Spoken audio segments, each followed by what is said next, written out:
বন্ধুরা, এই ভিডিওতে আমি দেখাবো কিভাবে কালার পেপার ব্যবহার করে সুন্দর ছাতা তৈরি করা যায়। ভিডিওটি সম্পূর্ণ দেখলে আপনারা খুব সহজেই এই ছাতাটি তৈরি করে নিতে পারবেন। A4 সাইজের হলুদ পেপার ব্যবহার করেছি আমরা। ছাতাটি যেহেতু ছোট, এজন্য একটি মাপ অনুযায়ী আমরা কেটে নিছি। আপনারা একটি মাপ অনুযায়ী কেটে নেবেন ভিডিওতে দেখানো অনুযায়ী। বন্ধুরা, ভিডিওতে দেখানো অনুযায়ী পেপার কেটে নিয়ে এভাবে সুন্দর করে ভাঁজ দিবেন। এটি ছাতার উপরের অংশে ব্যবহৃত হবে। ভাঁজ দিয়ে ছাতার উপরের অংশ তৈরি করে নেওয়া হচ্ছে। এবার একটি শেপ আকারে কেটে নেওয়া হচ্ছে।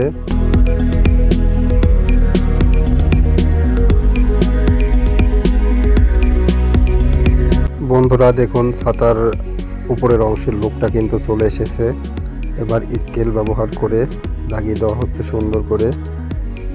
এভাবে ভিডিওতে দেখানো অনুযায়ী আপনারা মার্ক করে নেবেন। বন্ধুরা, পেপারের যে মার্ক করা অংশটি আছে সেটি এভাবে ভিডিওতে দেখানো অনুযায়ী সুন্দর করে এভাবে টেনে টেনে ভাঁজ করে নিতে হবে। বন্ধুরা, অল্প একটু উপরের অংশে বাদ রাখবেন। এভাবে ভিডিওতে দেখানো অনুযায়ী আপনারা সুন্দর করে ভাঁজ করে নেবেন প্রত্যেকটা মার্ক করা অংশে।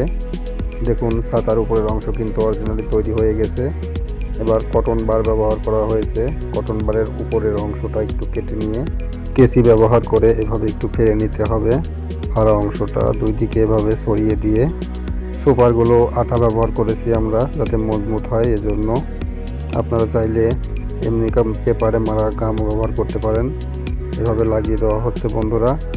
বন্ধুরা, ভিডিওটি যদি ভালো লাগে অবশ্যই লাইক, কমেন্ট এবং শেয়ার করতে ভুলবেন না। নতুন নতুন ঘুড়ি এবং বিভিন্ন ধরনের শোপিস বানানোর ভিডিও পেতে অবশ্যই আমাদের চ্যানেলটি সাবস্ক্রাইব করে পাশে থাকবেন। বন্ধুরা, কটন বারের যে উপরের অংশটা কেটে নেওয়া হলো সেটি সুপারগুলো ব্যবহার করে লাগিয়ে দেওয়া হলো। দেখুন বন্ধুরা, কত সুন্দর একটি লুক আসছে। দেখলেন তো কত সহজেই তৈরি হয়ে গেল ছাতা। এবার কয়েকটি কালারের ছাতা অ্যাড করা হচ্ছে। দেখুন বন্ধুরা, দেখা হবে পরের ভিডিওতে। আল্লাহ হাফেজ।